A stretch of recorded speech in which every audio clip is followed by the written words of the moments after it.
Bang Kiai, ini kan kebanyakan dari orang-orang awam ini, termasuk saya juga, masih menganggap mazhabnya mazhab awam. Nih, masih menganggap wakaf itu harus berupa tanah gitu kan, harus berupa hal-hal yang yang sifatnya statis gitu, ya kan? Apakah memang seperti itu, Bang Kiai? Wakaf itu bisa dalam bentuk apapun, yang penting ada manfaatnya. Iya, oh jadi nggak harus tanah abang, harus tanah, nggak harus sumur gitu, nggak. Sumur bagus, tanah bagus. Tentu kelanggengan tanah lebih lama karena tanah itu kan dari pabriknya. Ya kan, nggak ada pikir lagi. Akan tetapi ada juga wakaf-wakaf yang di posisi-posisi lain itu bisa juga. Contoh, saya punya gedung itu bolehlah dipakai untuk majelis taklim selama 10 tahun. Diwaktuin pun nggak apa-apa. Kita pun nggak apa-apa. Masya Allah, misalnya untuk maslahat orang yang mau singgah, kalau misalnya dia sedang di perjalanan, nggak apa-apa. Misalnya yang punya hotel sama kamar saya yang sekian itu, kalau orang nggak punya duit di situ aja. Itu bagian. Berarti wakaf temporary dong. Nggak apa-apa juga. Ada penting ada manfaatnya untuk orang. Kalau seandainya dulu aja manfaat untuk hewan-hewan yang sakit aja boleh. Hewan loh, bukan manusia. Iya benar. Hewan loh, bukan manusia. Ya kan? Sudah sejauhan sana agama kita. Kalau memang dengan definisi itu bahwa semua wakaf itu adalah wakaf itu adalah semua harta yang punya nilai, yang punya valuasi, tapi zatnya nggak boleh hilang. Zatnya nggak boleh hilang, ya nggak boleh hilang. Kayak semangka zatnya hilang. Zatnya hilang, ya itu bukan wakaf sedekah jadinya. Oh gitu, berarti wakaf lo boleh jadi. Wakaf boleh. Bahkan kan tidak ada nominal minimal. Nggak ada. Misalnya saya di wakaf produktif namanya. Wakaf misalnya ada PT atau ada satu badan usaha yang mau mewakafkan, silahkan ke badan usaha ini, dan hasil misalnya ini 10 juta, ini 100 juta, ini sekian juta dibikin perusahaan, nanti hasil dari perusahaan itu untuk kepentingan kaum muslimin, untuk kepentingan orang sakit, kepentingan apa, itu disebut dengan wakaf produktif. Wakafnya terus berputar produktif, terus menghasilkan. Oh, jadi dari sisi aset dari sisi aset wakaf itu boleh pakai uang gitu kan ya. Pokoknya hal-hal aset-aset yang punya nilai atau punya valuasi gitu. Oke, ya. Nah, saya baca Pak Kiai bahwa wakaf negara punya andil juga nih tentang wakaf itu Pak Kiai, bahwa kalau kita punya uang kemudian nanti kita wakafkan misalkan ke sebuah lembaga. Kalau di Indonesia kita punya BWI misalkan itu, dan juga alhamdulillah Al-Maghfirah punya lembaga wakaf yang kemudian sudah usaha sertifikasi. Nanti tinggal Pak Kos bisa ini nih memberikan statement kepada insan BPJS Sosial dan juga pemirsa untuk bisa berwakaf di Al-Maghfirah, karena memang kemanfaatan luar biasa Pak Kos ya. Nah, kemudian apakah uang yang diwakafkan itu boleh kemudian kita kelola?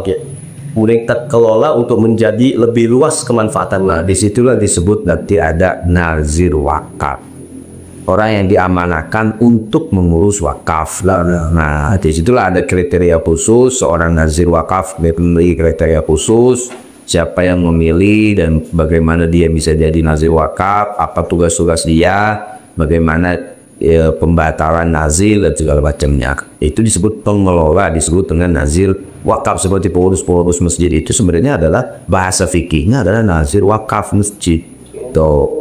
Sebenarnya mereka adalah nazir wakaf masjid yang mengurus wakaf masjid tentunya, sehingga berhak untuk mengelola kemaslahatan masjid itu sendiri. Ya misalnya dipakai uangnya itu untuk, boleh nggak untuk buat bikin kopi, kurang naruh di kotak, ya kan. Maka saya sangat mengapresiasi sebagian masjid yang meletakkan di kotaknya itu dengan nama khusus. Jadi saya mengapresiasi itu sangat bagus. Walaupun pada hakikatnya gini ya, ada kaidah di kalangan sebagian fuqaha mengatakan mayasrifu ilal masjidi fahuwa waqfun. Apa-apa yang diberikan ke masjid itu wakaf. Nah, apa serta merta langsung menjadi wakaf? Pertanyaannya, orang yang naruh di kotak masjid enggak sih sebenarnya itu wakaf, sedekah? Sebenarnya mayoritas tidak paham itu sebenarnya wakaf, apa sedekah, apa infak, apa Pak. Maka dari situ bagus sebagian masjid meletakkan di sini kotak tulisannya infak. Soalnya di sini wakaf. Oh, maka ini berarti wakaf kepentingan masjid pure. Ya, berarti kalau infak sedekah boleh buat siapa aja. Buat ustadz juga boleh, karena sedekah umum, sedekah boleh siapa saja menerima. Atau di kotak lain satu lagi tambah zakat, berarti lebih memudahkan si panitia atau pengurus masjid untuk membaginya ke siapa. Nah itu menurut saya bagus juga dibuat di masjid Al-Maghfirah itu. Oh juga, usulan bagus juga supaya ketika nanti ada kotak wakaf, kan berarti itu jatahnya lembaga wakaf, misalnya Allah, misalnya Al-Maghfirah ya, saya Al-Maghfirah misalnya untuk sedekah, nanti kemana arahnya itu lebih enak juga. Oh gitu, jadi di pos-poskan dia bagus juga seperti itu. Oh jadi itu dari sisi aset bahwa itu yang penting punya nilai atau valuasi dan boleh dikembangkan gitu, boleh kalau ada yang sudah ada tembusan baru lama tentang wakaf produktif itu bisa dikaji. Karena memang kan negara juga punya atau sukuk ya, ada sukuk, ada obligasi, kamar obligasi syariah sukuk. Ya obligasi saya kan namanya sukuk ya. Apa namanya CWLS, cash wakaf link sukuk. Jadi wakaf yang cash kemudian direlasikan kepada sukuk gitu ya Pak Bos, untuk kemudian diinvestasikan dan dikelola uangnya dan agar kemanfaatannya lebih merata gitu Pak Bos ya. Begitu juga sebenarnya konsepnya yang dijalankan oleh Al-Maghfirah Pak Bos ya. Jadi ada statement apa nih Pak Bos buat insan yang sostek nih, bahwa biar mereka bisa berwakaf dan bisa pemanfaatannya lebih merata gitu. Kalau misalkan kalau zakat kan Pak Bos ya, kita kadang-kadang suka mikir nih kita harus ngambil plot dari mana nih, sendiri zakat atau dari Pak. Kalau wakaf kan lebih enak tuh. Gimana Pak Bos? Baik, terima kasih Ustaz Puman.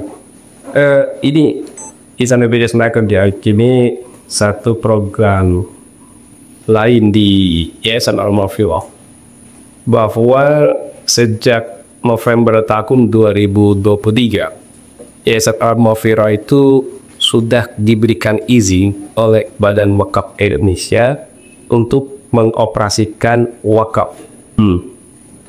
Nah, bagaimana implementasinya wakaf di Yayasan Al-Maghfirah?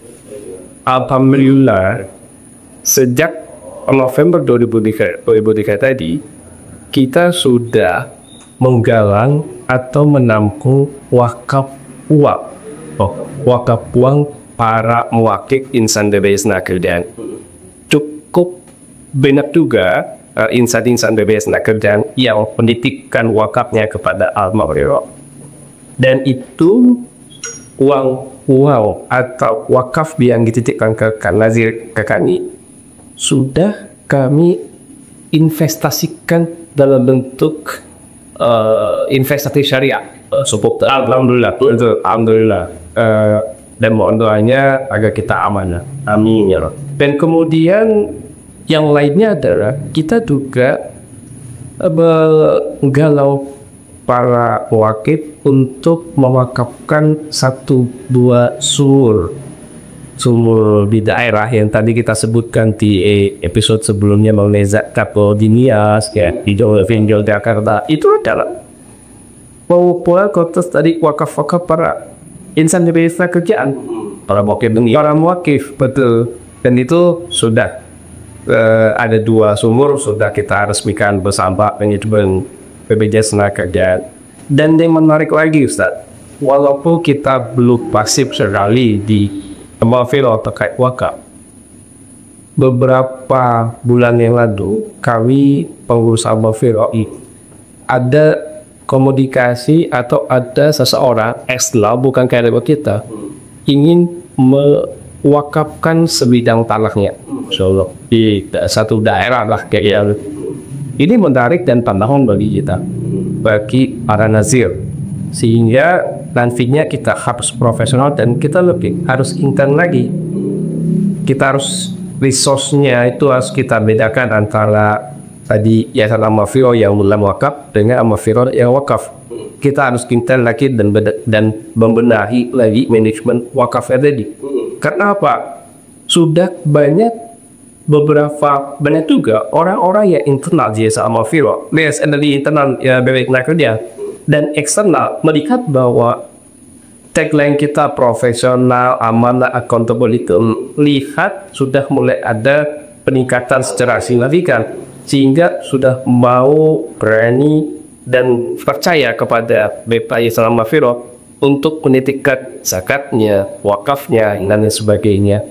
Dan ke depan, ya mungkin didorongkan dari MUI juga, kita ya bolehlah dilihat apa sih yang harus dikembangkan di kami gitu ya. Apa yang harus diproses di kami sehingga kami lebih terpercaya lagi, lebih profesional lagi. Dan bagaimana pengelolaan yang baik yang benar, karena kami masih sangat minim sekali taraf federasi wakaf tadi, sehingga kami harus pandai belajar dari para nazir yang tentunya lebih profesional. Mungkin itu Ustaz Numan. Bang Kiai, bisa ditambahkan masalah narasi-narasi yang bisa membangkitkan gairah wakaf untuk Islam BB Jam Sostek khususnya di Yayasan Al-Maghfirah. Kembali lagi pada tadi ya, rezeki kita itu yang sudah kita manfaatkan, bukan yang kita miliki. Jadi kalau bapak-bapak sekarang memiliki harta ya lumayan, kita pikirkan setiap hari, kita pikirkan bagaimana rumah kita ini nyaman.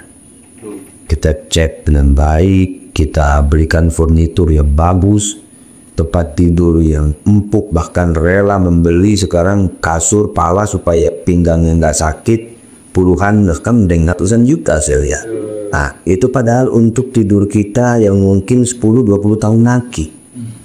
Tapi apakah kita mempersiapkan tempat kita yang nyaman hanya berbantalkan butiran tanah yang dikepal-kepal, itu bisa berubah menjadi surga, yaitu dengan cara amal jariah. Beramal jariah itu diantaranya dengan berwakaf. Kita sering berpikir bagaimana kita hidup ini enak, tapi kita jarang berpikir bagaimana mati dengan kondisi enak. Kita pikirkan bagaimana kehidupan rumah kita ini nyaman, tapi kita jarang berpikir kenyamanan setelah alam dunia ini selesai. Padahal jatah umur kita mungkin sedang sedikit lagi sudah berjalan. Maka dari situlah amal-amal yang strategis seperti wakaf itu menjadi penting. Amal strategis yang walaupun sedikit tapi mengalir terus-menerus.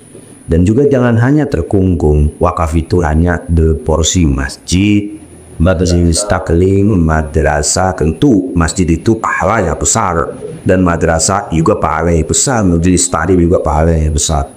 Tapi mari menilik di sisi-sisi lain seperti beasiswa untuk para pelajar-pelajar yang nanti dia bisa mengalir pahalanya dia, lalu dia mengajarkan terus mengalir pahalanya. Tidak terputus-putus. Multi level pahala. Ya, terus mengalir. Dan juga kita bisa menilik seperti kita berwakaf. Kalau sekarang kita lebih terbuka lagi, kita mewakafkan harta atau mewakafkan nominal sekian untuk buat aplikasi-aplikasi keislaman di tantangan kita saat berbasis tiba ada digital, apalagi dengan pakai AI yang ridho tidak ridho, mau tidak mau, dia akan memasuki dan mendeleti ini kehidupan anak keturunan kita nanti. Ya, bagaimana mengcounter itu? Kalau misalnya masjid dibangun, lalu mereka dihalangi oleh teknologi sehingga mereka tidak sampai ke masjid, maka kita harus masuk ke teknologi membawa mereka ke masjid. Begitu, ini artinya wakaf itu sangat-sangat luas ranahnya sampai ke ranah-ranah kekinian.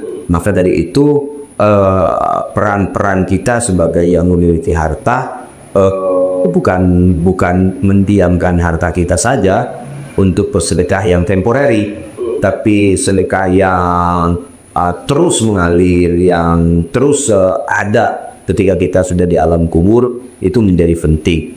Nanti bagaimana bapak-bapak bisa bahagia, ibu-ibu bisa bahagia ketika di alam kubur. Anaknya misalnya tidak lagi membacakan doa untuk orang tuanya, akan tetapi ada anak-anak lain, ada orang-orang lain yang mendoakan bagi wakaf, yang mewakafkan tanahnya, yang mewakafkan uangnya untuk itu bukan muhal. Anak boleh lupa, tapi sedekah kita tidak akan menyasar kemana arah pahalanya. Masya Allah, luar biasa. Jadi memang kalau ngobrol sama orang alim tuh enak kayak dulu ya. Jadi, aduh, jadi pengen berwakaf nih, Masya Allah. Untuk insan di Jam Sostek dan juga pemirsa dimanapun Anda berada, alhamdulillah kita sudah mendengar nih tentang 10 menit tentang wakaf. Tapi tetap ya Pak Kosasi ya, bahwa pertemuan kita pada kesempatan malam ini insya Allah berlanjut Pak Kosasi. Insya Allah kita elaborasikan lagi tentang literasi zakat, literasi wakaf, literasi muamalah. Insya Allah nanti di tempat yang lebih proper, di studio rekaman gitu Pak Mas ya, ba'da Ramadan insya Allah. Stay tune terus insya Allah bersama guru-guru kita. Mudah-mudahan kita semua sehat selalu. Pak Guru Rufan, boleh dong closing statement dong, ya kita butuh nasihat adem nih.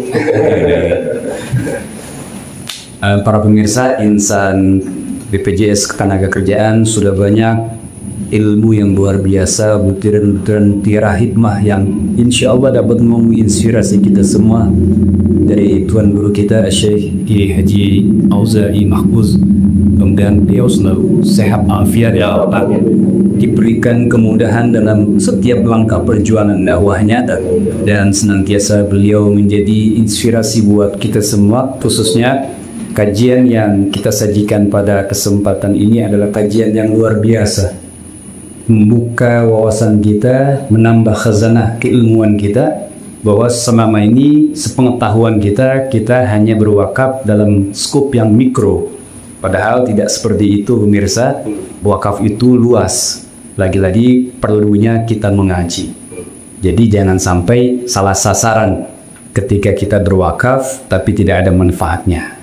Nah, insya Allah mudah-mudahan para pemirsa juga yang menyaksikan tayangan ini bukan hanya sekedar menjadi tontonan, tapi insya Allah menjadi tuntunan dalam kehidupan kita. Wah, saya suka denut suara kelma dari ada. Itu nasinya mantap, memang juara aja. Alhamdulillah, memang pada kesempatan podcast kali ini kita menghadirkan kiai-kiai yang bukan kaleng-kaleng ya, karena lama intonasinya bagus, ilmuannya mantap, luar biasa, insya Allah. Mudah-mudahan silaturahmi tetap terjaga dan bahkan berlanjut menghasilkan elaborasi literasi keagamaan yang lebih baik lagi, insya Allah. Doakan kami selalu pemirsa insan BP Jam Sostek yang dimuliakan Allah Subhanahu Wa Taala, dimanapun Anda berada, kami akan terus berupaya untuk tetap meningkatkan kualitas performa literasi dan juga performa digital kami untuk Anda semua, demi membangun generasi insan BP Jam Sostek yang memiliki wawasan keagamaan yang mumpuni. Iman etika, salah iman etika, Masya Allah. Pak Kiai, terima kasih banyak atas waktunya, terima kasih sudah hadir. Jazakumullah ahsanal jaza, mudah-mudahan senantiasa diberikan panjang umur, afiat, berikan keberkahan dunia dan akhirat. Guru Lukman, terima kasih banyak sudah hadir, mudah-mudahan apa yang disampaikan membawa manfaat untuk kita semua. Juga Pak Hamdillah Kosasi, makasih banyak. Ini kita kalau mau tahu nih tag-nya sampai jam 12:30 ya. Sekaligus Qiyamul. Ini demi pembekalan wawasan literasi untuk insan BP Jam Sostek dan juga pemirsa dimanapun ada. Semoga bermanfaat. Kali ini jangan lupa juga kita berkolaborasi dengan PUSHA ya, Pusat Studi Hadis. Jadi beliau ini selain Sekretaris Umum MUI Jakarta, beliau juga adalah pimpinan di PUSHA, Pusat Studi Hadis yang berdomisili di Otokaga. Otokaga Jakarta Selatan ke Padran ya. Ya, ya pokoknya mudah-mudahan kita semua mendapatkan keberkahan dan rahmat dari Allah Subhanahu Wa Taala. Terima kasih sudah menonton sampai habis. Jangan lupa di subscribe, di like, dan di share sebanyak-banyaknya. Dan jangan lupa dinyalakan lonceng notifikasi agar tidak ketinggalan video-video terbaru dari kami. Insya Allah setelah Ramadan kita akan sama-sama terus mengembangkan dan mengelaborasikan kegiatan-kegiatan keagamaan dan juga literasi tentang keagamaan, literasi tentang zakat, literasi tentang wakaf, literasi tentang muamalah, insya Allah bersama guru-guru kita semua. Terima kasih, saya Ahmad Tuman, mohon undur diri. Mohon maaf atas segala kesalahan. Hadanallah wa iyyakum ajma'in. Wassalamualaikum warahmatullahi wabarakatuh. Waalaikumsalam. Jazakallahu khair.